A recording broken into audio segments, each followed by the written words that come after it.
Hey guys, welcome back to my channel. Today I want to talk about the English of the Brazilian pop star Anitta. So I've already made a video about Anitta's English, but this was back in 2018. I watched an interview with Anitta, I think last week.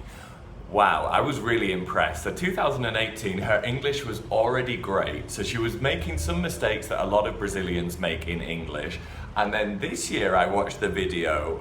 Wow, she's pretty much fluent. So she's obviously very driven, she's very passionate, she's very focused on studying another language, on studying English. I know that she studies Spanish as well. So yeah, I'm really impressed with it. So I want to say, before we talk about this mistake that she makes, I am not making this video to criticize her. I would love that my Portuguese was even half as good as her English.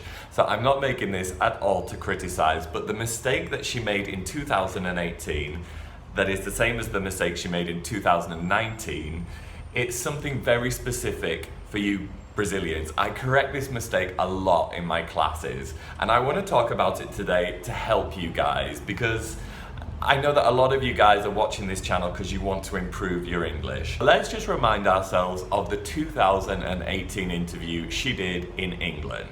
So this is how she was introduced to my people, to the British public. Welcome to the UK. This is your first ever visit, isn't it? Yeah, my first time.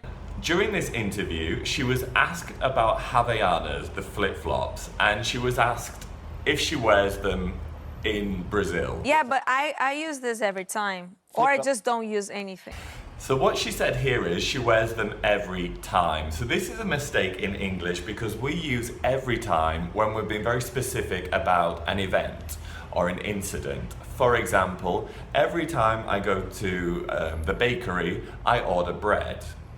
Every time I go to a coffee shop, I order a cappuccino. Or every time I listen to Anitta's music, I want to twerk, I want to rebolar.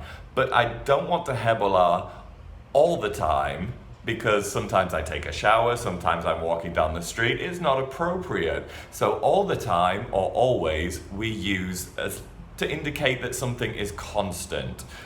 So Anitta wears Havaianas all the time. She could use every time, like every time I'm at home I wear Havaianas, but she didn't. In this clip she said every time, I wear Havaianas every time, without specifying the context. Like every time I'm at home, every time I'm in the recording studio, every time I take a shower.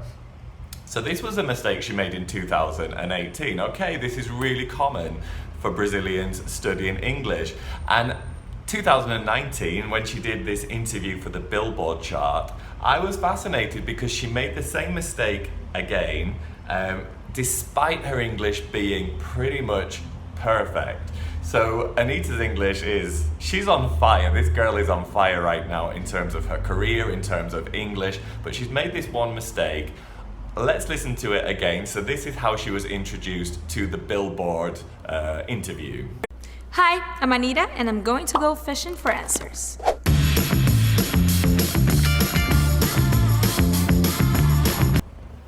Yeah, so let's talk a little bit about this, because she's asked about her favorite Instagram account. Who's your favorite person to follow on Instagram? Definitely Snoop Dogg is my favorite person to follow on Instagram. He always posting every time and funny things. I really have so much fun following him. Yeah, so the mistake being made here is that she said every time instead of all the time or always. So guys, just be careful. If you're using every time, you're being very specific. But if you're using all the time or always, it's a constant thing. So this has been my video today on Anitta's English. She's doing great. She's doing really well with her English. Just that one mistake that is reappearing 2018, 2019. And hopefully you guys have learned something from this video. So guys, if you have enjoyed this video, don't forget to hit like. don't forget to hit subscribe, give this video a like, and just one thing, that mistake was actually mentioned, I've actually talked about this mistake in my best-selling Amazon book, The Top 85 Mistakes Brazilians Make in English. So if you are interested in knowing some more of these very subtle mistakes that you Brazilians are making in English, there is a book available to help you with that. But until next week, I will speak to you guys later.